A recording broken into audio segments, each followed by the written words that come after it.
Good evening, class.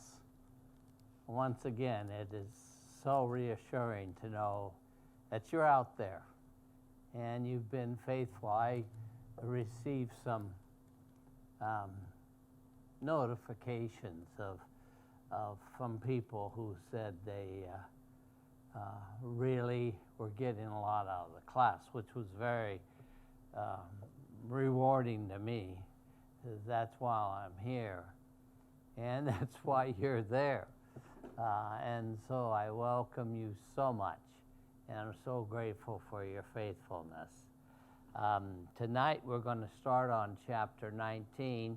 I thought I would review very shortly a couple of the highlights of 18 and 17. I would like to start with reminding you of the fact that we have some interesting prophecies that are ongoing right now today. And since we have seen so many prophecies throughout the Bible, where the prophecy was made, and in the future you saw it come true, because both the past and the future to them is all past to us. So we saw God make so many promises and fulfill every one of them. And with the few remaining prophecies that are left, I have total confidence that God, being God, will fulfill every single one of them. In Daniel, it says that at the end of the time, there will be no prophecy. And the reason for that is that all prophecy will be fulfilled. And we are in that zone right now. And remember in 17, it gave the prophecy that Damascus was not going to be a city any longer. And right now, before our eyes, we're seeing Damascus vanish as a highly important city and become a city of ruin, just like the prophecy said about Babylon, and the fulfillment of that prophecy, that not even an Arab would pitch a tent in Babylon, and a hyena would not even roam its streets. And so that's an important prophecy that's ongoing right now, and a sad one, but nevertheless a prophecy. And remember also in 17, you have the statement that in this time, mankind, will look to their Maker. And we're seeing that in many places in the world, particularly, as I pointed out, Africa, China, the Philippines, renewal of the desire to come and know your Maker. In 18, I wanted to remind you of the very important prophecy in which Isaiah says in 18:3, all you people of the world, you who live on the earth, when the banner is raised on the mountain, you will see it. And the banner, of course, in the Bible symbolizes the presence of God, the presence of the Messiah. And it was an easily understood situation to the people, because in battle, the leadership of the army always was where the banner was, or the other way around, the banner was always where the leadership was. But to us, we're looking towards God. We're looking towards our Messiah, Jesus Christ. When we look to the banner, and we will see it. And I've heard the argument that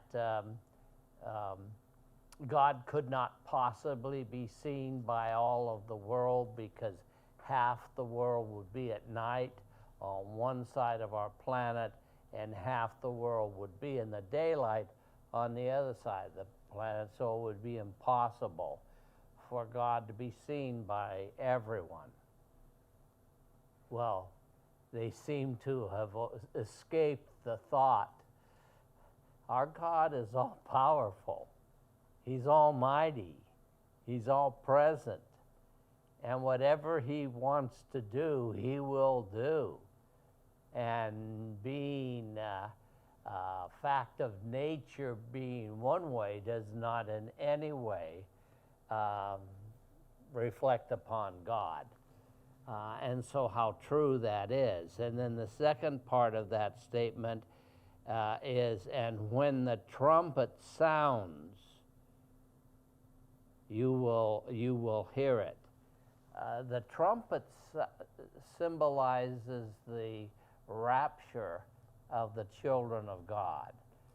The banner being staked on the mountain is a symbol of the second coming. So the banner is the second coming of Jesus Christ, and we will see it. And the trumpet is the event of the rapture, our rescue, being caught up by Christ into the heavens with the sound of the trumpet. And then we had the prophecy of these people coming from a place where they are smooth-skinned and tall and powerful people.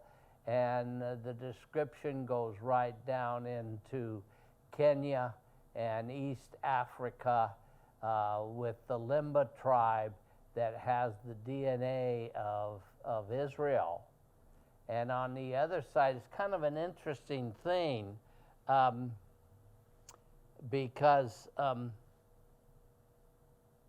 well, I can't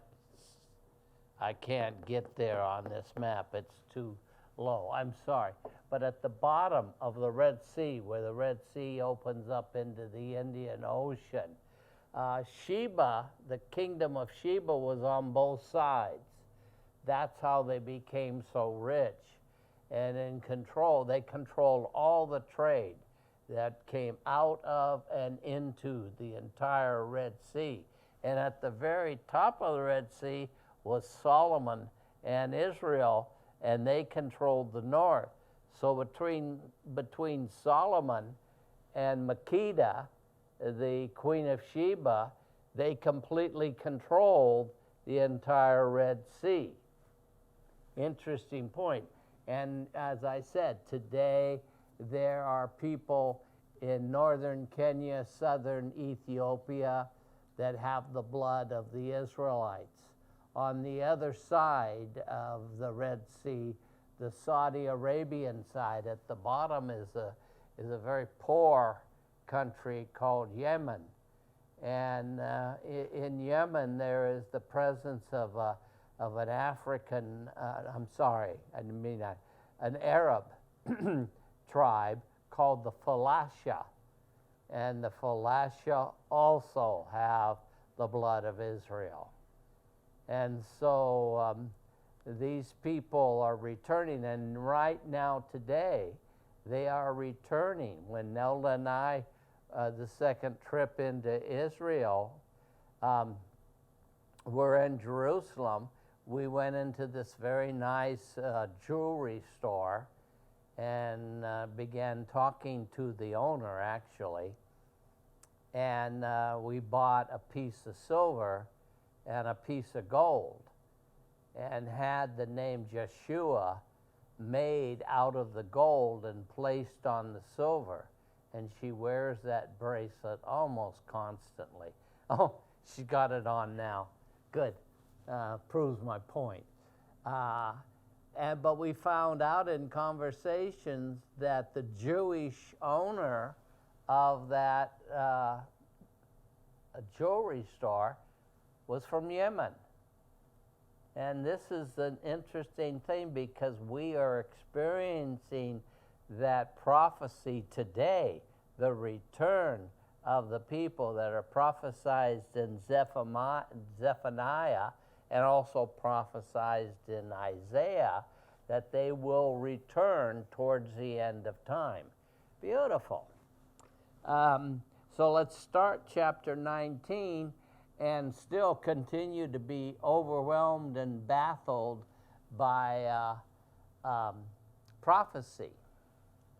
This is a very interesting prophecy that is made for the coming of the end of time. Chapter 19. See, the Lord rides on a swift cloud. Well, we know ourselves that Jesus Christ will return to the earth on the clouds being the Shekinah glory of God. See, the Lord rides on a swift cloud, and he is coming to Egypt. The idols of Egypt tremble before him, and the hearts of the Egyptians melt within them. Where I'm going to, I did want to say one more thing about the smooth-skinned people. Remember the prophecy in Zephaniah that the place where they come from is where the two rivers join. And certainly the Congo and the Nile rivers fulfill that part of the description. That's the other thing I wanted to say. We'll now go to 19, and I know I got a couple sentences out, and then I went out. So I'm going to start that oracle because it's so amazing. Because Egypt, but we have seen some trends towards that way. Egypt, 50, 60 years ago, led the hostility towards Israel. They hated Israel. They had a leader named Nasser who wanted to drive Israel into the ocean. And Egypt participated in 3 wars against Israel. But later on, after Nasser's death, Egypt stopped being so hostile towards Israel, eventually signed a pact of friendly trade with Israel. And today, Egypt stands as very definitely Muslim, very definitely Arab, about a 10% Christian population. But they stand with the moderates of the Arab world, like Jordan, particularly, the Emirates that are down on the coastline of Saudi Arabia, and Egypt on the other side of, geographically, the other side of Israel. And there are others that have taken more moderate positions towards Israel, even to the point of tolerating Israel's existence and beginning trade with Israel. And Egypt is one of those. So we have seen a little bit of this trend towards that prophecy. But certainly a nation that is Islamic, this is an interesting prophecy. So I'm going to begin again in 19:1, where it says, see, the Lord rides on a swift cloud. And I talked to you about the cloud being the Shekinah glory cloud that we have talked about so much as the presence of God. And this swift cloud is coming to Egypt. The idols of Egypt tremble before him, and the hearts of the Egyptians melt within them. And then God says, I will stir up Egyptian against Egyptian. This is like civil war. There's going to be a struggle here between those that are turning towards God and those that still want to resist God. So I'll stir up Egyptian against Egyptian. Brother will fight brother. Neighbor against neighbor. City against city. Kingdom against kingdom. And the Egyptians will lose heart, and I will bring their plans to nothing, their personal plans, their religious plans that are going in the opposite direction of the only true God, Yahweh. And Yahweh states in Isaiah, outside of me, there is no God. And I take that seriously because I know God does. And so it goes on to say, they will, in desperation, they will consult their idols, which could be their religion, and the spirits of the dead, and the mediums and the spiritists. These are all occupations, I guess, that try to stir up messages from the other side. I will hand the Egyptians over to the power of a cruel master, and a fierce king will rule over them. That's interesting, because if you remember in Daniel, I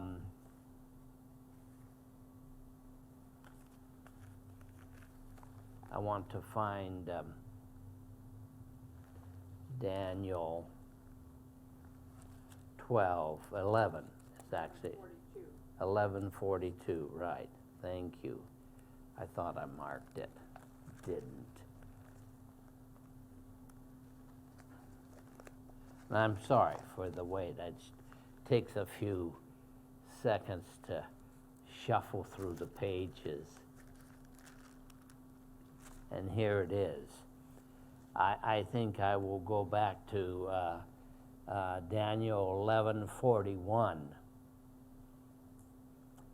And Daniel has this prophecy that he, the Antichrist, will also invade the beautiful land, which of course is Israel. Many countries will fall, but Edom, Moab, and the leaders of Ammon will be delivered from his hand.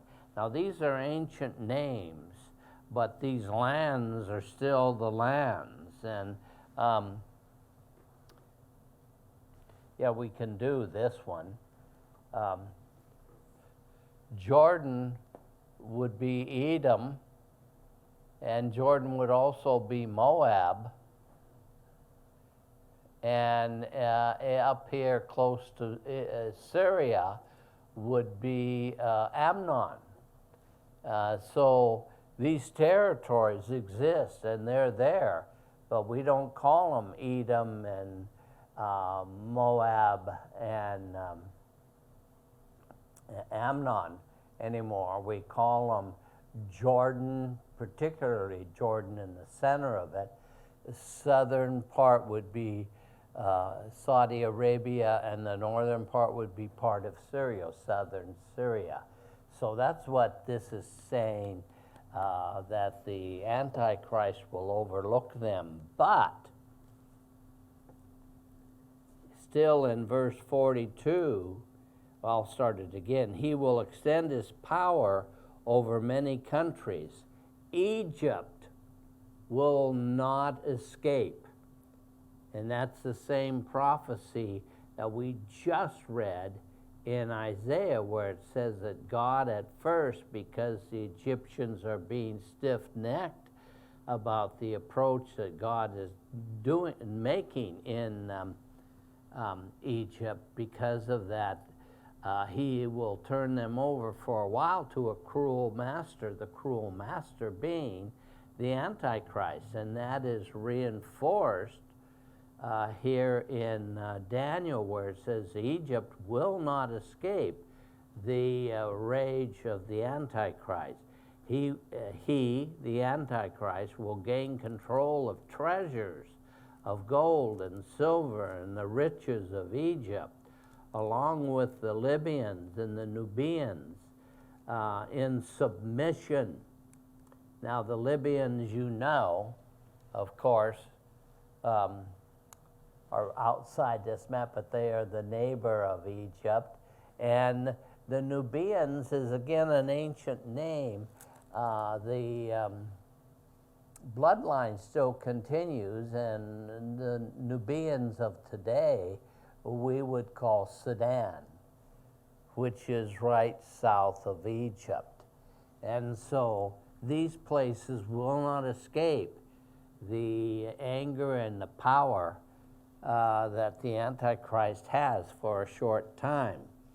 And then it says in 44, but reports from the east, that would be Israel, and the north will alarm him, the Antichrist, and he will set out in great rage to destroy and annihilate many.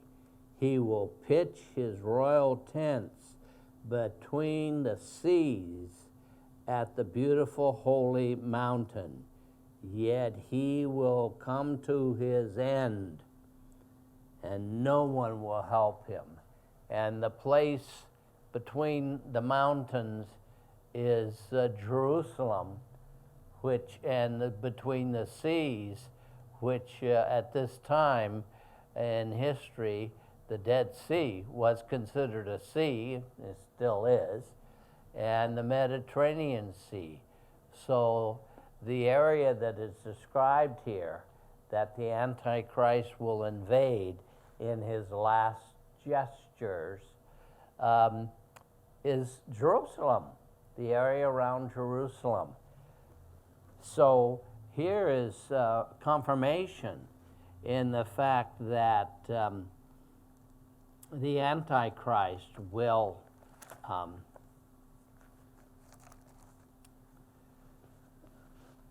attack Egypt. So you have the prophecy here and the prophecy there. But it has an encouragement here. It says again in verse 4, in chapter 19, I will hand the Egyptians over to the power of a cruel master. A fierce king will rule over them, declares the Lord Almighty. Yes, that's the issue. And it's talked about for a number of verses. But if you turn, I turned the page, I don't know if you do. I'm going to verse 21 in chapter 19. We were in verse 4. Now we're going to go to verse 21 in chapter 19. And it gives you the conclusion of the matter. In verse 21, it says, so the Lord will make himself known to the Egyptians, and in that day they will acknowledge the Lord. There is a hard-hitting prophecy that we are in the presence of this time. We are going to very shortly experience a movement in Egypt that will bring the Egyptians much, much, much closer to the one true God, Yahweh. And so it says here, in that day they will acknowledge the Lord. They will worship with sacrifice and grain offerings. They will make vows to the Lord and keep them. It's one thing to make a vow to the Lord, good idea. But it's another thing to keep your vows, like in the same fashion as God keeps his towards us. And so, and it goes on in verse 22, and I'm going to read through 25. The Lord will strike Egypt with a plague. He will strike them and heal them.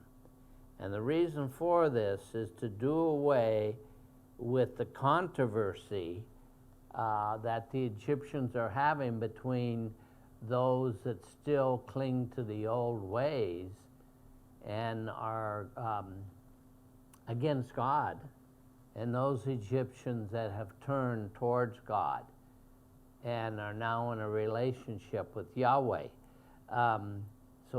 So because of this, God allows a plague to come to Egypt. We are in a pandemic right now, Corona-19, so I don't know. It could be the actual description in here in Isaiah, but it's a key thing. He will cause a plague. He will strike them and heal them. They will turn to the Lord, and he will respond to their pleas and heal them. In that day, there will be a highway, and I'm not sure whether the highway is physical or spiritual. My belief, my own attitude, is that it's a spiritual connection, and it's a beautiful one. It says that God's highway will come from Egypt and go all the way to Assyria. So in today's language, it would be all the way from Egypt all the way through Iraq. All of this area, which Israel is in the middle of, is a spiritual highway that Egypt is connected with, which is to the glory of God. They are becoming children of God here in the scriptures. And it says in that, 23, in that day there will be a highway from Egypt to Assyria. The Assyrians will go to Egypt, and the Egyptians will go to Assyria. And Egyptians and Assyrians will worship together. In that day, Israel will be the third along Egypt and Assyria, a blessing on the earth. Israel, of course, we know this. This prophecy is overwhelming, that Israel will be the center of God's kingdom, and Israel will be a blessing to the world. In verse 25, it says, the Lord Almighty will bless them, all of them, saying, blessed be Egypt, my people. Blessed be the Assyrians, my handiwork. And blessed be Israel, my inheritance. And so you see here a spiritual unity. And I always go back and think about the definition of peace. We know from the practically the beginning of human race that peace in the world means the absence of war. But the peace of God means the presence of love. And I think this is a perfect example. So these are things, these are prophecies that we're standing in the middle of today. Just like I mentioned 1948, the people of the world saw our generation and the last generation to you younger people, but our generations saw the fulfillment of the prophecy that God was bringing back to Israel its people and its sovereignty. And I told you that in the 2020 census of Israel, Israel discovered that Israel was home for over 100 different ethnic groups. That is the world drawing itself to Israel, this tiny little country. And so Israel is in microcosm, a symbol of the United States. How many in America, how many different ethnic groups call themselves Americans? well, over 100 different ethnic groups called themselves Israelites.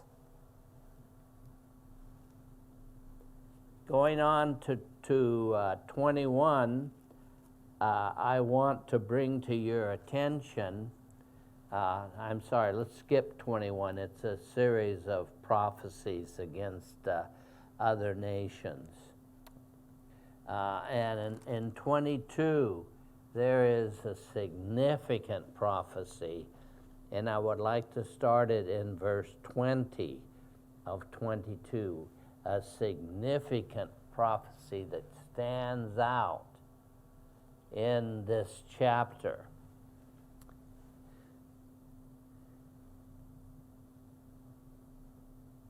In chapter 20, it says, in that day, 20? yeah, I'm sorry, verse 20, chapter 22. Thank you for being alert, Nelda. Always. Here for you. In that day, I will summon my servant, Eliakim, the son of Hilkiah. Now, stopping right there, I researched Eliakim, and there was an Eliakim, a true person. And Eliakim at this time was a high priest, and he was noted for many, many great things. He was righteous. He was very faithful to, at that time, the king Hezekiah. He served his people like Jesus, and he was an honored man who was very righteous. I suppose in today's world it would have been someone like Billy Graham. And Eliakim here symbolizes the coming of the Messiah.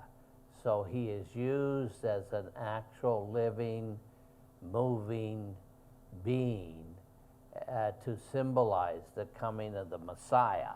And that other than this, he isn't mentioned in the Bible, but he obviously was an extremely honorable person.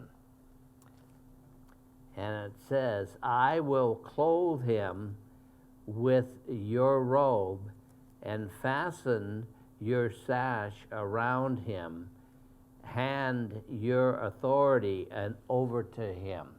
That is obviously an anointing of the Lord, because the Lord puts the robe on Jesus. He puts the sash around his waist, and he yields the authority over to the Messiah. So that's exactly what's happening here, is a symbol of that prophecy. But it still, we aren't even to the heaviest hitting part of that prophecy. And then verse 21 goes on to say, he will be a father to those who live in Jerusalem and to the house of Judah. This is the final point that is made about this symbol that Eliakim represents, the Messiah. Listen well. It says, I will place on his shoulder the key to the house of David. The king of Jerusalem, the king of Israel, the king of the world. I will put on his shoulder the key, and the key is the world, to the house of David. What he opens, no one can shut. And what he shuts, no one can open. Now that's power, loving power. And Jesus himself, in chapter 3 in Revelation, actually identifies himself as that person who what he opens no one can shut, and what he shuts no one can open. So Jesus grasped a hold of that early prophecy in Isaiah about him, and he identifies himself to his people as the point, the subject of that prophecy. I want to go to chapter 24 now, and you see when Jesus and the disciples in the gospel were wandering through a wheat field, probably taking a shortcut to a road they wanted. It was Sunday, and the disciples were hungry. They hadn't eaten that day. And so they started to take the seeds off the head of the wheat and get down to the seed and eat the seed. And some Pharisees that were running around spying on them saw this, and they ran up to Jesus and they said, "See, your disciples are heretics.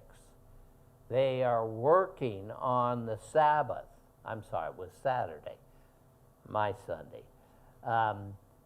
They are working on the Sabbath, taking the grain off of the wheat stem. To them was working, and they were eating it because they were hungry. And Jesus turned to them and addressed them, partly pointing out the fact that they also were working, which was called spying on the disciples.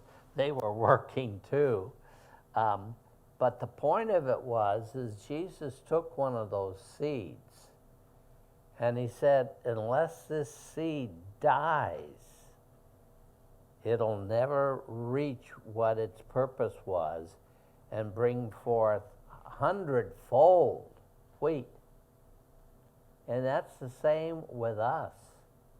If we don't go through a death and a resurrection, we can't produce the blessings that God intended each one of us to be capable of. And it's rather interesting, and I want you to receive this point, it's just in my head, and that is that the earth goes through the same experience that we as individual humans go through. We live our life, which is temporary. Our body dies. We are instantly into death and through death as we are received by Jesus Christ back into life. Life that is under God and is perfect. And remember, it says in Philippians 3 that the day will come when Jesus Christ will give us a glorious body that is like His. And so someone who does not understand that, if they ask you the question, do you think you're like Jesus? You should answer, yes, I am, or I will be, because Jesus will give us a glorified body and make us the same as He is in the new life. That's what happens to the world. The old world that is made up of biology and chemistry and physics and geology and all these other things.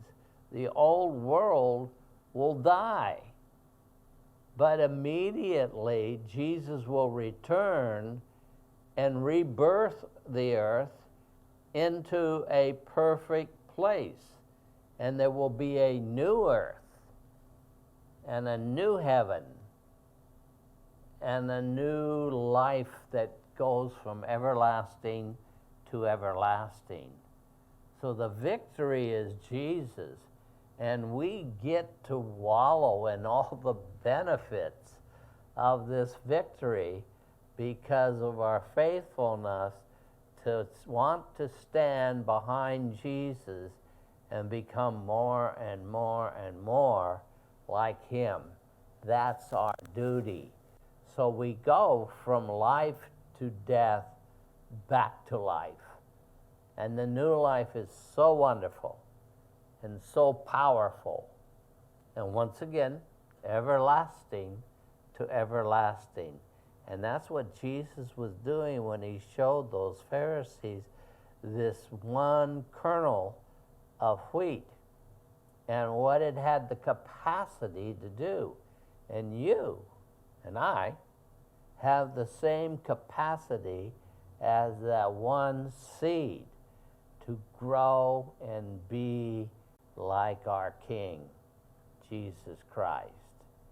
So this is a beautiful moment. And so Isaiah here in 24 is giving another temporary end to the world. The world is going to die like we are, unless we get raptured. What a beautiful experience that would be. And one generation is going to be raptured. But the old earth dies, giving birth to the new world. And that's what you'll see in this chapter. In 24, it starts, "See, the Lord is going to lay waste to the earth and devastate it, and he will ruin its face and scatter its inhabitants." Verse 3, "The earth will be completely laid waste and totally plundered. The Lord has spoken this word." Verse 4, "The earth dries up and withers, the world languishes and withers. The exalted of the earth languish." And why? I mean, the real reason why, and I think we all can see this, is the earth is defiled by its own people. And we look at the evidence around us and see how we are breaking down our environment, and different species are becoming extinct, and the seas and the rivers and the lakes are being polluted. We are defiling our own earth, and that is because we have disobeyed the laws. And I think the laws, first of all, is God's creation, the laws of nature.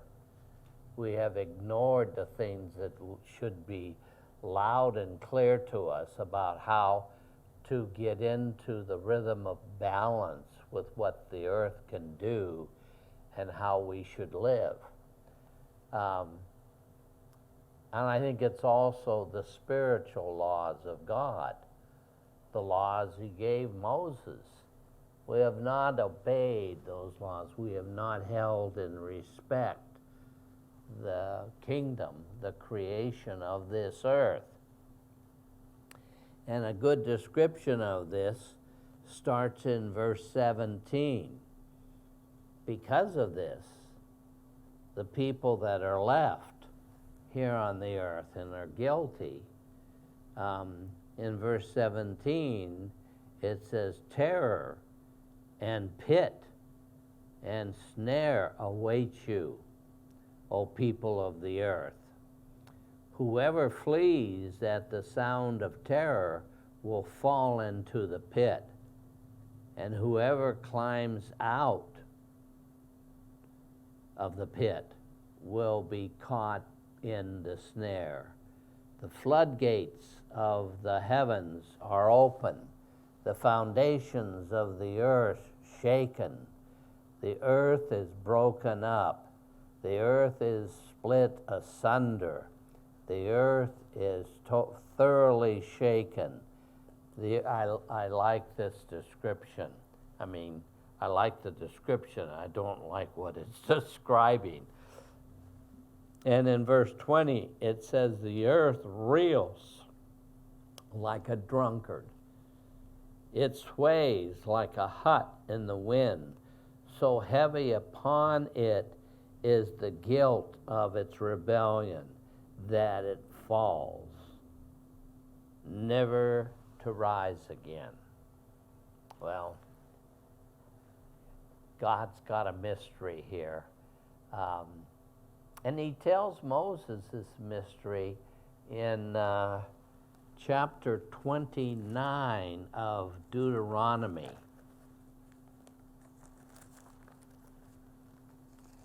Chapter 20, verse 29. Yeah, chapter 29, verse 29. And listen to these words, because you just read the outcome of the world. But we know that's not the end. That's only the beginning. And here in verse 29 of chapter 29, in the book of Deuteronomy, God tells Moses this: the secret things belong to the Lord our God, but the things revealed belong to us and to our children forever, that we may follow in the words of this law. So God allows these things to happen. And a lot of people stay blind to it and say, well, that doesn't come out on the books in my checkbook and in the bookkeeping process to the advantage that I want, so I'm going to violate things and make more money, is what this is saying. But yet, God plants secrets in all of his actions, and his children seek out the true understanding and meaning of those secrets, and God blesses us for doing it. So it's a wonderful experience that will the earth never be, will never rise again? Yes, it will. But that's a secret for you to understand why. God gives a glimpse of this in the rest of this chapter 20. I'm back in Isaiah. I'm back in Isaiah chapter 24. And God gives us a good hint. And I want to follow that up also in 2 Peter, which I'll tell you about in a couple seconds. So let's pick it up in verse 21.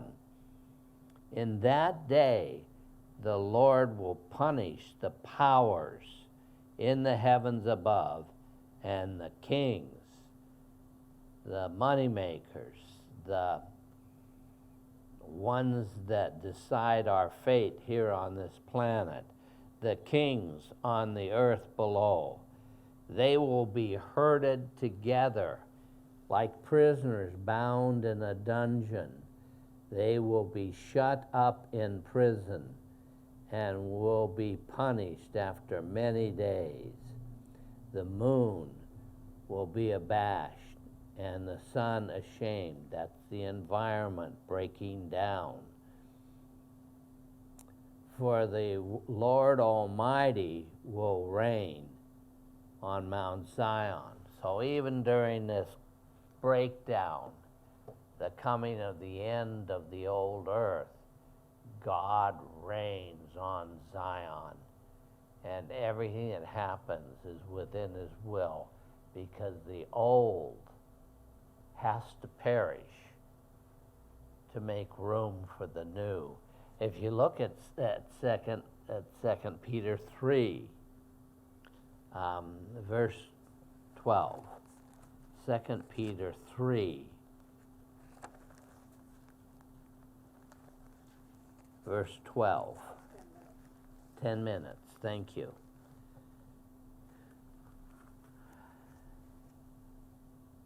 I would like to go back a ways. I'd like to go back all the way to verse 8 in chapter 3 of 2 Peter. And I want you to listen. Peter gives a clear picture of this prophecy. But do not forget this one thing that you can find in Psalm 90, because Moses knew it. This one thing, dear friends, with the Lord, a day is like 1,000 years, and 1,000 years are like a day. The Lord is not slow in keeping his promises, as some understand slowness. He is patient with you, wanting no one to perish, but for everyone to come into repentance. That's why we have the delay in this. He's not slow. The old saying, God is seldom early, but he's never late. But then let's look at verse 10. But the day of the Lord will come like a thief. The heavens will disappear with a roar. The elements will be destroyed by fire, and the earth and everything in it will be laid bare. Isn't that interesting? When you compare that, it's not using the same words as Isaiah, but it is the same meaning of what Isaiah is telling us. Now let's bring it up to verse 12. As you look forward to the day of God and speed its coming, that day will bring about the destruction of the heavens by fire, and the elements will melt in the heat. But in keeping with his promises, we are looking forward to a new heaven and a new earth and a home of righteousness.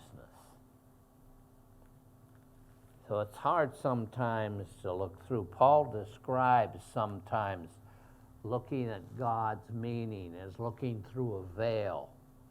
That it's sometimes difficult, but always remember, as a child of God, you are called by God to seek out his meaning. And I'd say the best way to seek out his meaning is always relate the words of God to the heart of God. I thank God so much for this blessing of this reading. We're about halfway through Isaiah. And I think that's exciting. But Isaiah gets even more exciting as we go on into the prophecies of the Messiah. So I want to thank you so much for being with us again today. I admire your willingness to learn, your willingness to take this time out of your life and study the Word of God, and wanting to draw nearer to God. That's our mission. That's our blessing. I wish you well. I'll see you next week. God bless.